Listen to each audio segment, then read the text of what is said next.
Okay. Okay. So today I actually wanted to talk about an interesting halachic issue that you have to consider, and that is we know uh, that there's an interesting halachic relationship between chametz and matzah, and that is the following. All of us know that on Pesach we're not allowed to eat chametz. Now, what is chametz? Chametz has a definition. Chametz are the five grains: wheat, barley, oats, rye, and spelt, that if they've come in contact with water and have begun a fermentation process, which typically occurs after 18 minutes, not allowed to eat it, right? Chametz. Once it's baked, however, if you bake it before the fermentation process, it's not chametz. That's why matzah could be a year old and it's not going to become chametz. Now, what's interesting is that the prohibition of chametz starts even before Pesach. It actually starts Erev Pesach, meaning you got to stop eating chametz the day before Pesach, typically after 4 hours from sunrise, which is usually around 10:30. I don't have the exact time. Okay, so the issue of chametz, of eating chametz, starts at 10:30 a.m., meaning yeah, I'm giving an approximate time, and before 10:30 a.m. you're allowed to eat bread. Now, what about the issue of eating matzah? Matzah is not chametz, right? Kosher Pesach matzah. So it's interesting that you're not allowed to eat matzah even earlier than you're not allowed to eat chametz. Now, some people stop eating matzah as early as Purim. That's kind of a Chabad minhag. But according to the halacha, you're allowed to eat matzah until Erev Pesach in the morning, meaning the crack of dawn. So I can eat bread until 10:30, but I got to stop eating matzah at 5 a.m. Let's assume that that's dawn, right? The issur of chametz is earlier than the issur. I'm sorry, the issur of matzah is earlier than the issur of chametz. Now, why is it usher to eat matzah? What's wrong with eating matzah? So this is an interesting example, comparatively rare example, of a halacha that is based on the Talmud Yerushalmi. And we know we have the Jerusalem Talmud and we have the Babylonian Talmud. It's on the same Mishnah. Both of them are on the same Mishnah, the Yerushalmi Gemara and the Babylonian Gemara. And generally speaking, the halacha is based on the Babylonian Gemara.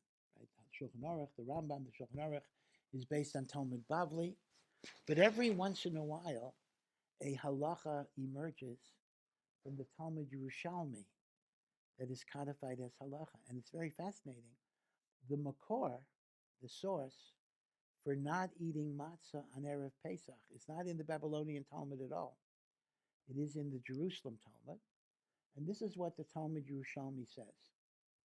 Anyone who eats matzah on Erev Pesach is as if he had intercourse with his betrothed while she is still living in her father's home.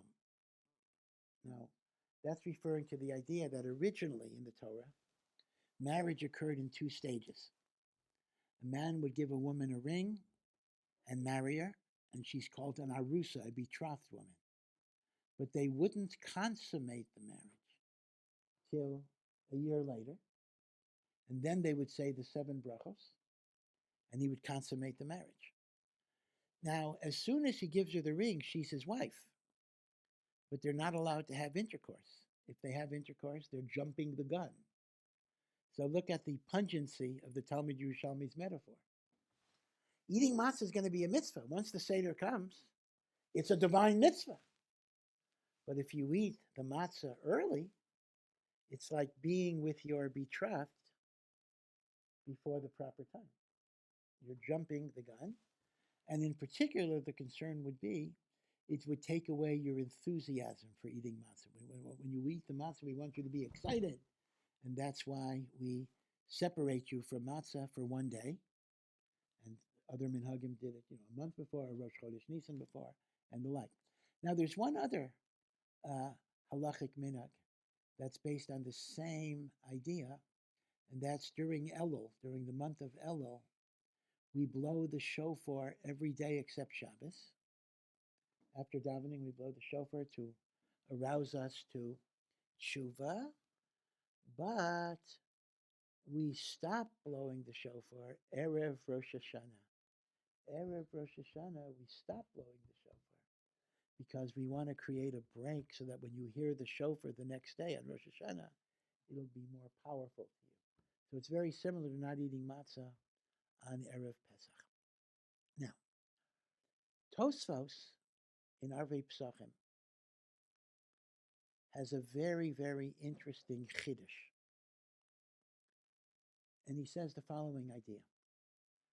Matzah in the Torah is not only called matzah, but matzah in the Torah is called lechem oni.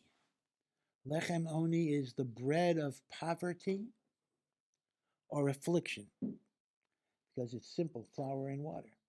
Right? Matzah is lechem oni.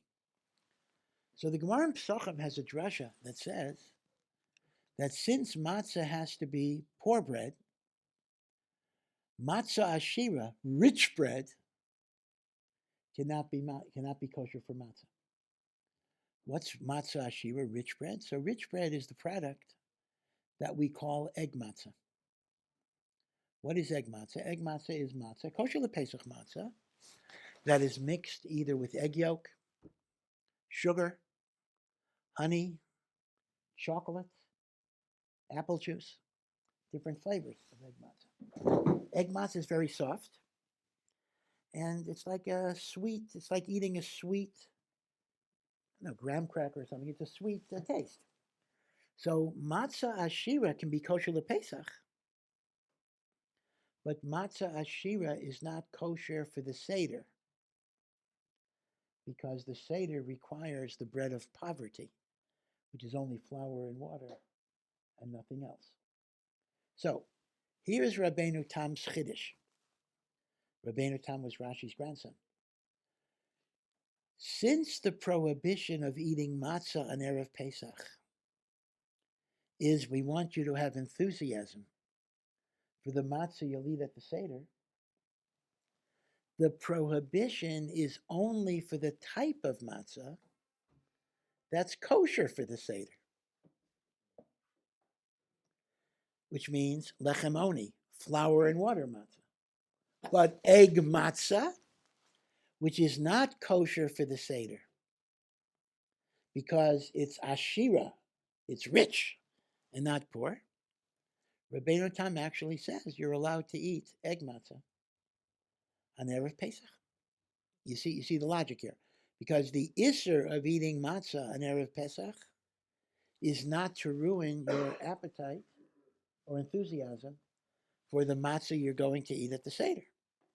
So Rabbeinu Tam rules that any matzah that is not kosher for the Seder is not subject to the prohibition of matzah on Erev Pesach. Ergo, you can eat egg matzah. Now, let me explain why this is actually a very important concern this year. This year, we have a bit of an unusual Pesach, because the first Seder, and in Eretz Yisrael, the only Seder, is going to be Saturday night, meaning Erev Pesach is Shabbat. Now, in some ways, that's very difficult, because that means you got to do a lot of preparations beforehand. On another level, it's actually very relaxing, because unlike a regular Erev Pesach, where you're working hard till the last minute, once Shabbos comes in, can't do anything. So essentially, you actually can come to the Seder in a much more relaxed way. But let's just imagine this year. When Erev Pesach falls out on Shabbos, I still got to stop eating chametz by 10:30 a.m. So I search for the chametz Thursday night. I burn the chametz Friday morning, even though I would normally do it Erev Pesach. Okay. But the question is, probably it's the best thing to do is, eat kosher Pesach food for Shabbos. But the question is, what do I make hamotzi on? On Shabbos, I have to have 3 meals.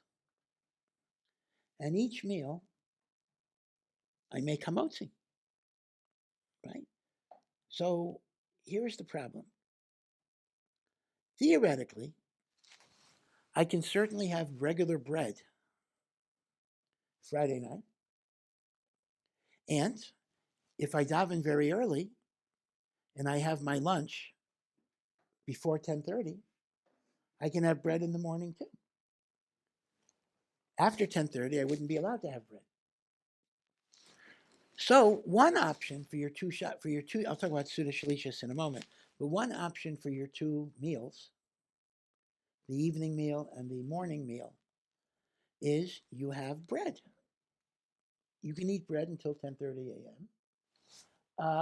And in order to eat bread in the morning, you would have to go to a minyan that, let's say, starts at 7:30 or 7, finishes by 9.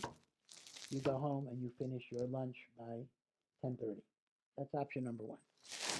Now, even then, you got a problem though, because remember on Pesach, it is not only prohibited to eat chametz, it is prohibited to own chametz.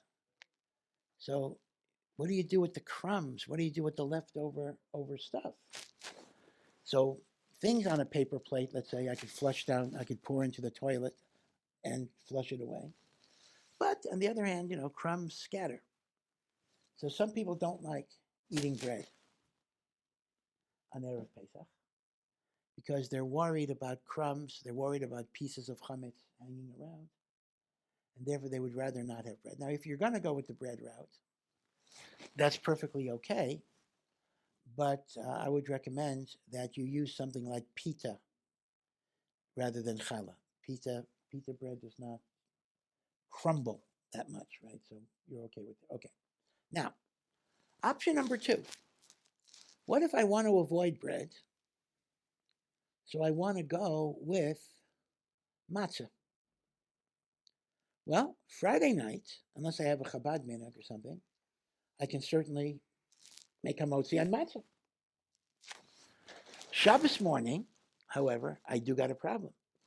Because since there's a prohibition of eating matzah from the crack of dawn, no matter how early I daven Shachris and Musaf, I will not be allowed to have my lunch meal on matzah. So matzah at best is only a permissible option for the Friday night meal. Matzah would not be a permissible option for the Shabbos morning meal. So that would leave you only with the option of bread. And as I indicated, some people don't like bread on Erev Pesach because they don't want the crumbs of chametz, because you're not allowed to own chametz during Pesach. So, as a result, the suggestion has been made that according to Rabbeinu Tam, we can have something that's neither chametz nor matzah, and that is, we can make either both meals, or at least the morning meal. We can make hamotzi on a box of kosher lePesach egg matzah. Why is that so? The egg matzah, and that would allow me, by the way, to even have a meal after 10:30. Egg matzah is not chametz. It's kosher lePesach, but it's not kosher for the Seder because it's rich bread. And therefore, according to Rabbeinu Tam, it is not subject to the prohibition of eating matzah on Erev Pesach. So you don't have to worry about crumbs because it is kosher lePesach, so the crumbs are not a problem. You don't have to worry. Therefore, the problem you have with bread is not an issue. And the problem you have with matzah is not an issue, because since it's not kosher for the Seder, you're allowed to have it. So some have said that the best thing to do when Erev Pesach falls out on Shabbos is to make hamotzi on egg matzah. The question is a brachos question, and that is, what is the bracha on egg matzah? We know the bracha on bread is hamotzi. We know the bracha on matzah is also hamotzi for Ashkenazi. What's the bracha on egg matzah? Now, some opinions say egg matzah is like cake. It's sweet, it's sweetened. So they would actually say You don't make hamotzi on egg matzah. You make a mizonos on egg matzah. So how can I use it for the hamotzi? So the short answer is that even though it's mizonos when eaten alone, but when you make it the basis of your meal, it gets upgraded to bread. And therefore, the halacha we paskin that this is called koveya seuda. You make your meal on the egg matzah. I don't mean it's your whole meal. I mean, but you know, this is the foundation of your meal, and this will allow you to make hamotzi. Now, let me point out that with respect to egg matzah, there's a very interesting machlokas between Sfardim and Ashkenazim. Now, this is in addition to another machlokas that's probably more familiar to you, and that's not relevant here. That's the machlokas of kitnios, eating rice, legumes, corn, which is not chametz d'oraisa. Sfardim allow it. Ashkenazim have a custom not to allow it. That's the thing about rice on Pesach. I'm not talking about that. I'm talking about a totally different machlokas. I'm talking about the machlokas regarding egg matzah. Sfardim have a very logical position. Sfardim say egg matzah is absolutely kosher for Pesach, and the only problem with egg matzah is you can't use it for the Seder. That was the position I was saying until now. But the Ramah records a minhag of Ashkenazim, a minhag, that they don't eat egg matzah at all during Pesach, except for a sick person who has difficulty chewing, because egg matzah is softer, or a child.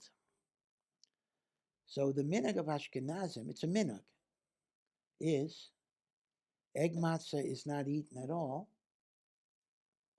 but you're allowed to keep it, and you're allowed to give it to children or the elderly. But other than that, you don't eat it. Now, this is interesting. For many, many years, you know, the famous matzah baking companies, some of them are closed. Horwitz, Margaretten, Streitz, Manischewitz. You know, they were making egg matzah. But the kashrus organizations required that they put on the box not to be eaten except for the elderly or children. But they didn't want to put that in English. So they put something very obscure. It just says on the side of the box, in Hebrew, ayin, check out, Shulchan Aruch, Aruch Chaim, and it gave a siman. Which if you checked it out, it basically said, don't eat this product. Now, the average consumer who sees a bunch of Hebrew letters on the side of the box just assumes it's another kashrus certification when it says, don't eat it. I mean, it's like saying on a pack of cigarettes, you know, smoking will cause cancer, but it's written in Mandarin Chinese, you know. It's not really much, unless it's in China, it's not much of a warning for people. So Rav Aaron Soloveitchik insisted that they put it in English. So now you'll see that the boxes actually say not to be eaten except for the elderly, etc., etc. Now, so egg matzah is a funny type of thing. So according to Sfardim, egg matzah is treated as a 100% kosher LePesach product, and the only thing is you can't use it at the Seder, which is straightforward because matzah got to be poor bread, and this is called rich bread. Ashkenazim are a little more equivocal. We treat it as a quasi chametz thing. Quasi chametz, meaning you're allowed to own it, so crumbs are not a problem, and you're allowed to give it to a katan or a zaken, not for the Seder though, or cholah, but you don't eat it if you don't have to. So this would change a little bit what you can do with egg matzah on Erev Pesach, meaning Friday night you could certainly have it, and early Shabbos morning you could have it. But you wouldn't be allowed, if you're an Ashkenazi, you wouldn't be allowed to have it after 10:30. That's the difference, meaning Sfardim could have egg matzah even after 10:30 a.m. Ashkenazim would treat it like bread, but it's better than bread because you don't have to worry about crumbs. Meaning the problem with bread is the crumbs. With egg matzah, I'm allowed to own it, So if I have egg matzah crumbs on my floor, there's no avera, but I still would have to avoid eating it after 10:30 because of the minhag that the Ramah records for Ashkenazim. So therefore, there are two, in terms of kosher Pesach products, there are two fundamental differences between Ashkenazim and Sfardim. Difference one is kitnios, and difference two is matzah ashira. That's why in Israel in particular, you have to be very, very careful about kitnios. It'll say, many Pesach products will say, kosher lepesach, in Hebrew, liochle kitnios. That means what? Kosher for Pesach for those who eat rice and legumes. That actually means if you're an Ashkenazi, it's not kosher for you. Okay, so you have to be very careful to see the ochle kitnias, because a lot of macaroons, which are traditional food for Pesach, a lot of macaroons in Israel are made with corn syrup and the like, and it'll say kosher lepesach liochle kitnias. Okay, so that's just something to be aware of when Erev Pesach falls out on Shabbos. You have this unique problem. What do you make the hamotzi over? Okay, anyway, I wish you all a wonderful, wonderful Yom Tov Kosher Somayach. And as I mentioned to the other group, I just want to say that you have two goals. Bein Hazmanim is also a spiritual experience. One goal is to hold on to your Torah and your mitzvos, and don't give it up, because all the progress you've made, you can lose very, very quickly. Very quickly. The Gemara says, Divrei Torah are as hard to acquire as gold and silver, and are as easy to lose as glass that smashes. So if you're able to go to a minyan every day, that's very important. Be able to learn Torah every day. I don't mean 10 hours a day. We understand that Bein Hazmanim, it's not feasible, but at least 1 hour a day. Try to get in some Torah learning. But your other avoda, your other service, is you have to be an exemplar of Kiddush Hashem, sanctifying God's name. Your parents may or may not understand how much Gemara you've learned, how many Tosfos you understand. Maybe they'll get it, maybe they won't. But the one thing that they will understand is how considerate a person you are, how decent and kind and compassionate you are. And if, God forbid, you convey an opposite impression, your parents and your community may well wonder, what's the purpose of people going to yeshiva if this is how they come out? So you got to be very, very careful not to allow your religiosity to turn into a negative function in terms of how you relate to others. And remember that, especially if you come from a smaller town, anyone who learns in yeshiva, anyone who's an identifiably Orthodox Jew, is a representative of Klal Yisrael. It's one thing, you go to a Borough Park where there are, a million, whatever it is, so you're just one of a million. But in a lot of small places, like you're the only guy. So you are going to be the standard by which, it's a big responsibility, I don't want to scare you, but you are going to be the standard by which Torah Judaism gets governed. So both in terms of your parents and in terms of your community, the job is to sanctify God's name, that people should look at you and say, if that's a religious Jew, if that's a yeshiva student, that's a good thing, that's a wonderful thing. Baruch Hashem, Baruch Hashem. So may all of you be zocha to make the name of Hashem beloved in the communities that you're going into. So, Chag Kosher V'Sameach. Yeah.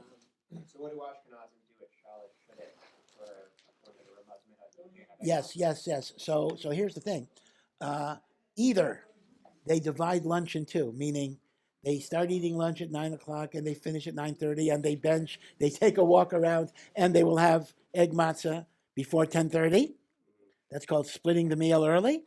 Or alternatively, they will have a piece of fruit or an egg or a gefilte fish, and the dieved, one could be yotzei suda shlisis without bread, and some people consider this to be, you have no choice.